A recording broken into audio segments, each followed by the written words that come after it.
Salut la compagnie, même si je suis en vacances, j'avais envie de revenir sur le chapitre de Dragon Ball Super parce que là, le 102 vient tout juste de sortir et je trouve qu'il y a pas mal de choses à dire, positivement et négativement. Alors vous le savez, ma hype pour Dragon Ball Super, elle s'est un petit peu émoussée depuis pas mal de temps et pourtant je continue quand même à le suivre par curiosité et même si j'y crois plus trop, j'ai quand même un infime espoir que ça devienne masterclass à un moment donné.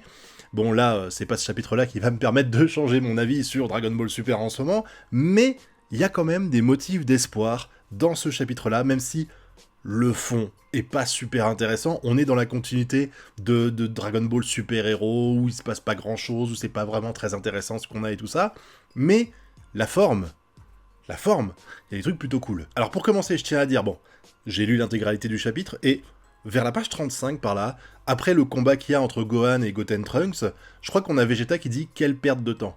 Et c'est ouf parce que quand j'ai vu cette case-là, je me suis dit « Vegeta, tu nous expliques, tu donnes le point de vue des lecteurs » parce qu'en fait, nous lecteurs, on vit littéralement la même chose que Vegeta.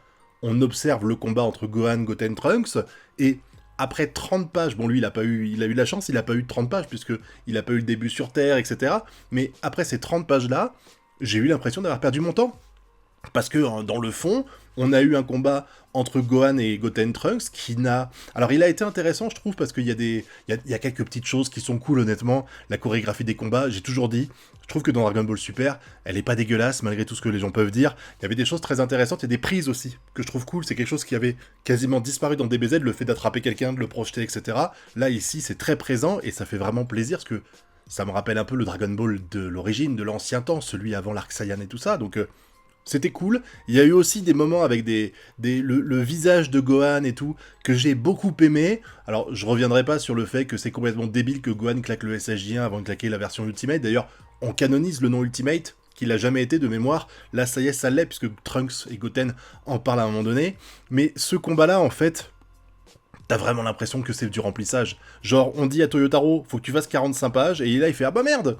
J'ai pas assez, j'en ai fait que 25, il faut plus. Et du coup, il pousse là-dedans, et vas-y qu'on fasse Goten et Trunks qui se battent avec des noms d'attaques comme dans MHA. En fait, ça m'a fait penser à MHA, tu sais, ils donnent les noms des attaques, ils font des trucs combinés ensemble et tout ça. D'ailleurs, Goku dit que il y a beaucoup de mouvements inutiles là-dedans.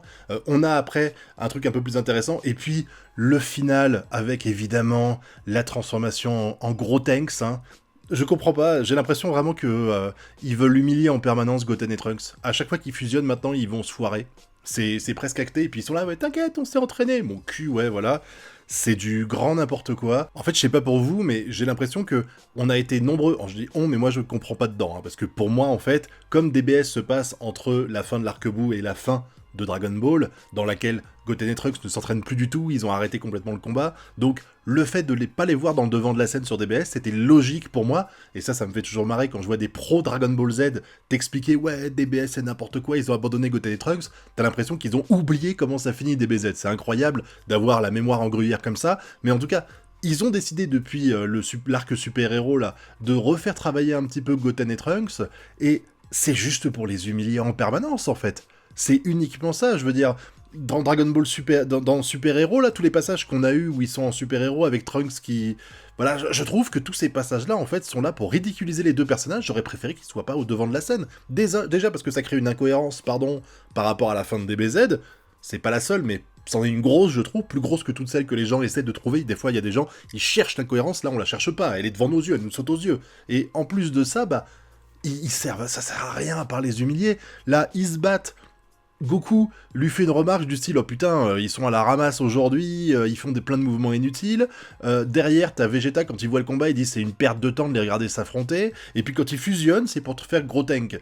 Franchement, mais go les laisser tranquilles dans leur coin, ça sert à rien de faire ça.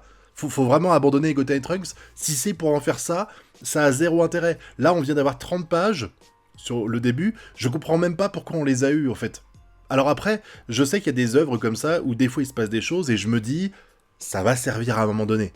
C'est le moment où on se dit, je ne comprends pas pourquoi à l'instant T il y a ça, mais à un moment donné, ça aura une justification. Vous savez, le fameux fusil de Tchekhov qui fait que on te montre pas un truc si ça sert à rien, mais dans DBS, on fait que ça, te montrer des trucs qui servent à rien. Et là, clairement, je suis sûr et certain que dans 3, 4, 5 chapitres, quand on aura le continuité de tout ça, et ben le combat qu'il y a eu entre Gohan, Goten et Trunks n'aura servi à rien. Le fait que l'armée du ruban rouge, là, les deux pécores sont ici, ça n'aura servi à rien aussi. C'est un petit peu dommage de faire ça. Bon, après, derrière, il y a le début du combat entre Goku et Gohan. Ça, c'était classe. Hein. Encore une fois, je vous dis, je critique le fond, parce que je trouve que le fond est complètement creux dans ce chapitre de DBS, et la preuve que Toyotaro n'est pas fait pour faire un manga hebdomadaire. 45 pages, il s'est pas géré. Il en fait 20, il y a 20 pages de surplus, franchement, faites-lui faire à la Kaiju, vous savez, 25 pages toutes les 2 semaines, ce serait beaucoup mieux, parce que je trouve que 45 pages, c'est trop pour lui. Mais ça n'empêche que Gohan et Goku, bah là, on a retrouvé des trucs sympas. Déjà, on nous a appris que Piccolo, visiblement, l'avait entraîné, et que maintenant, ça y est, il peut se transformer à volonté en ultra... comment on appelle ça déjà, en forme beast, là. C'est cool de savoir que Piccolo continue de jouer les mentors, et j'espère, comme ils ont mentionné que Piccolo s'est amélioré, je croise les doigts pour avoir un combat entre Piccolo et Vegeta. Ça me ferait trop kiffer, même si... je pense que Piccolo est pas au niveau, clairement, parce que on sait que Gohan Beast est plus fort que Piccolo, largement.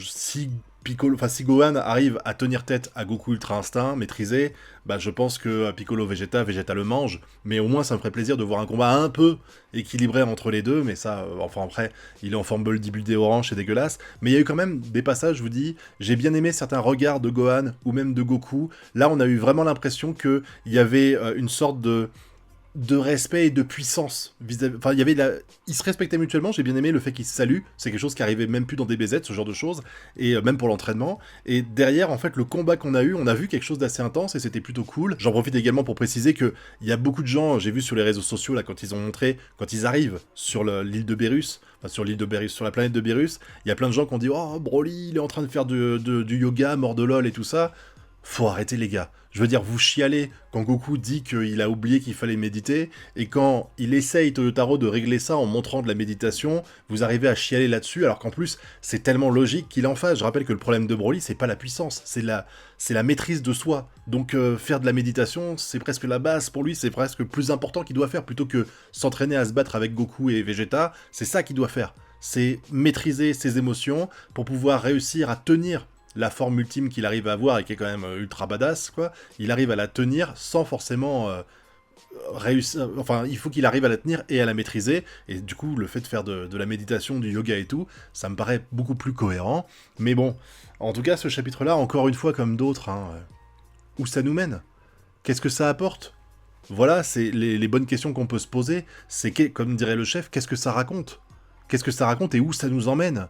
Et là, le problème, c'est que je vois pas où ça nous emmène, et que on serait en train de parler d'Isayama, on parlerait de Kishimoto, on parlerait de ces auteurs-là, qui nous racontent des choses, même dans les moments où on a l'impression qu'il n'y a rien d'intéressant, finalement ça va servir pour la suite, hein. Je pense à Akutami par exemple, avec l'histoire du plasma stellaire dans la saison 2 partie 1, là en fait j'ai l'impression que ça va mener à rien derrière, et que c'est vraiment du remplissage, et c'est super triste, quoi. Donc j'espère qu'à l'avenir, ça me donnera tort, et qu'on verra des choses masterclass qui vont arriver, mais j'en doute quand même vachement, quoi. Donc papa, dites-moi ce que vous avez pensé de ce chapitre-là dans la zone commentaire. Qu'est-ce que vous avez...